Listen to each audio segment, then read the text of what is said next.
Previously on the Atherton project. Yeah, I think this is the first race where we've all been riding for a long time. I think in my head I was a lot faster than my body could deal with. Welcome to the new Atherton Racing headquarters here in sunny North Wales. That's a bad idea. Push, push, push, push, push, push. World Cup, round one. Yeah, I'm stuck with third. All along, like, top three was the goal, you know?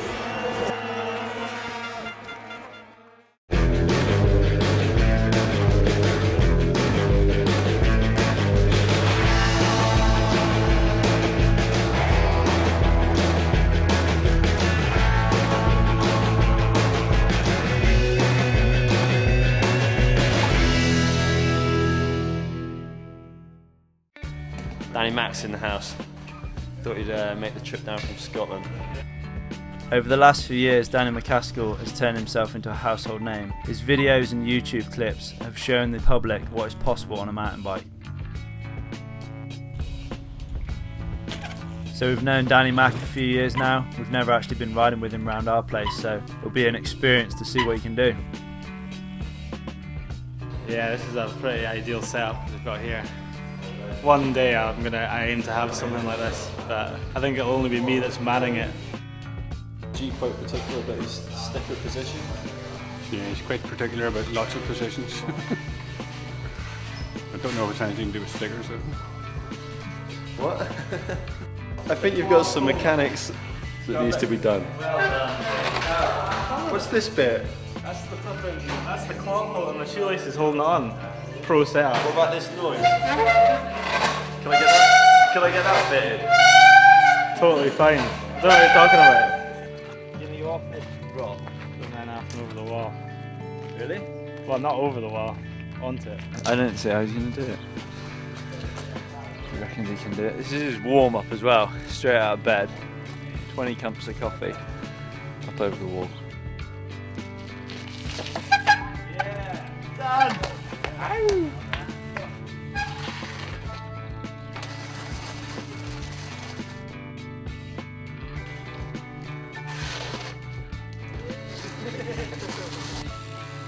We just kind of rocked up here in our local village, and this is kind of the first time they've ever seen anyone riding a mountain bike, really.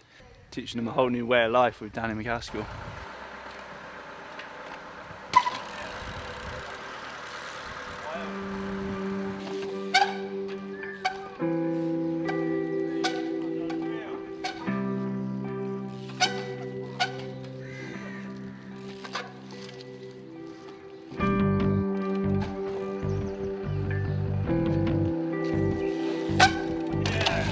I think he should be careful, because if he carries on like that, he's going to hurt himself and possibly even end up sort of killing himself. I'd rather not watch any more of it, to be quite honest with you. I'm going back inside. Yeah. Just heading off to Shrewsbury after Danny McCaskill just tore Van Ryder to pieces.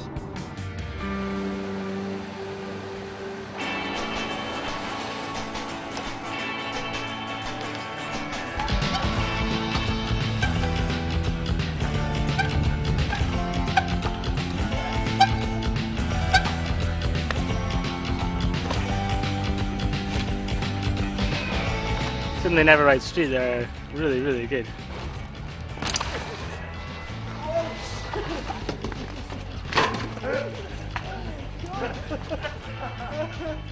Probably one of the most comedy crashes I've seen in a long time.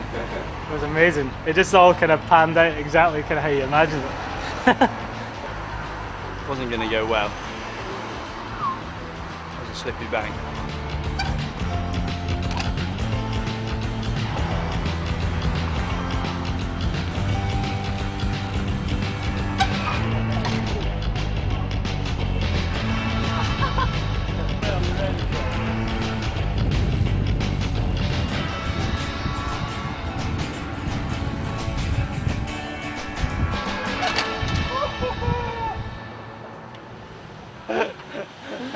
Oh, that was insane.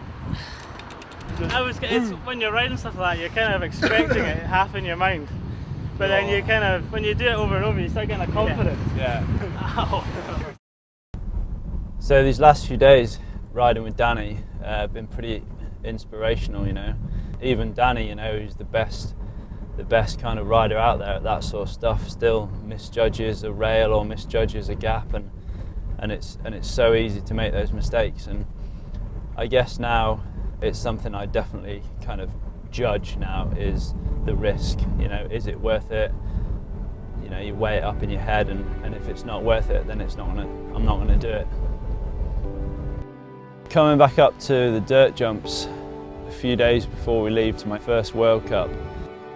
I've been back here for the last few weeks, kind of digging and riding. To be honest, it feels fine now to be riding back here and to be doing the jumps and stuff. And pretty much the first thing I did after I got back from New Zealand was brought a 5-ton digger in here and leveled the jumps that I'd hurt myself on, you know, just because I didn't want those memories, and I kind of didn't want to be tempted to do the same line again, end up in the same situation.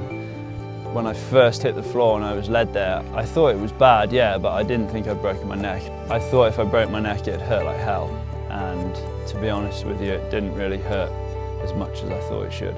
No way did I realise the kind of gravity of the whole situation at all. I think when you have a serious injury like that and you're faced with no choice but what's in front of you, you kind of lie to yourself and you tell yourself things that you want to hear. And I just retreated into my own head and was in my own world. I'd totally given up riding, you know. There was no way I was going to get back on the bike.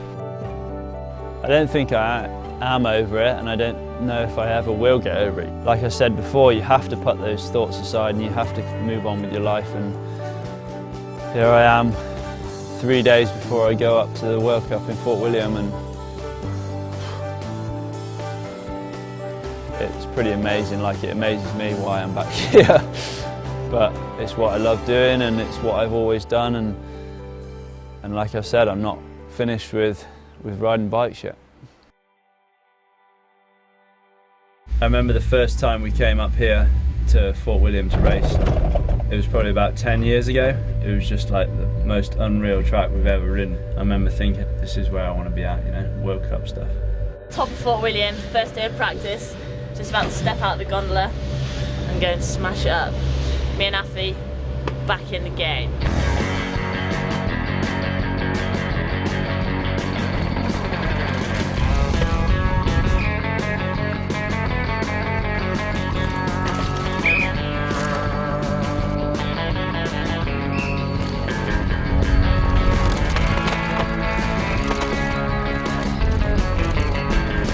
Afi's helping me take my shoulders up. How am I going to do that? You got the top on. Okay, we'll wait. No, I'm uncomfortable. Whoa, whoa, whoa, what are you doing? I'm uncomfortable. Like, stick it. Cheers, mate. The main goal for this weekend is pretty much just to stay on my bike and get through it. It is sort of first day blues a little bit, but on the other hand, it's qualifying tomorrow. Afi said to me last night, I feel like I've been preparing for this race for a long time. Next. Dan Afford should be on track in the next couple of minutes.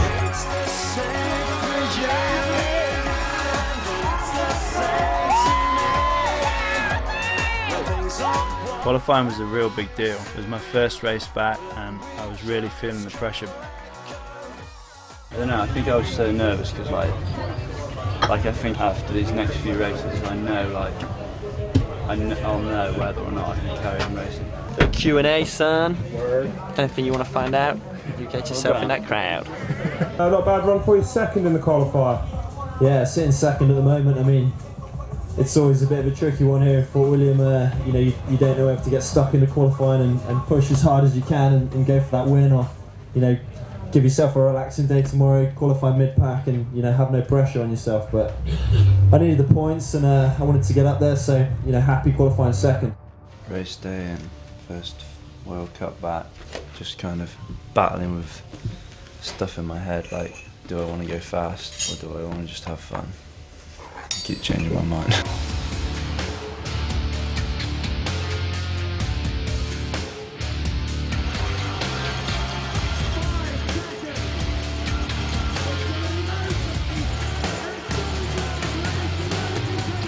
pretty wild run, to be honest. Like, my arms are not holding on as well as they should have been.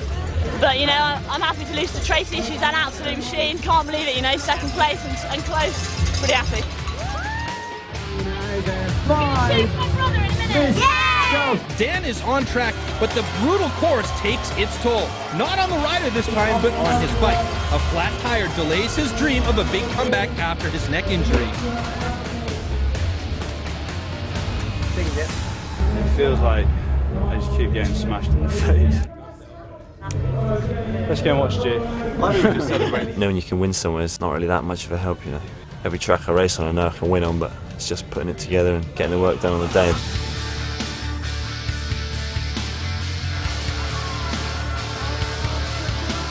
I had the top section pinned all the way down to the gear gate flat out and as I wanted. Then after that my wheel exploded. It just lost a load of spokes, just came loose, and you know, from then on it was just a case of making it to the bottom, just getting anything I could, and it was hard to ride then. You know, I came through in fourth, absolutely pissed, but looking at my wheel, I think I should be happy with that. So all winter, Fort William was the one race on my mind.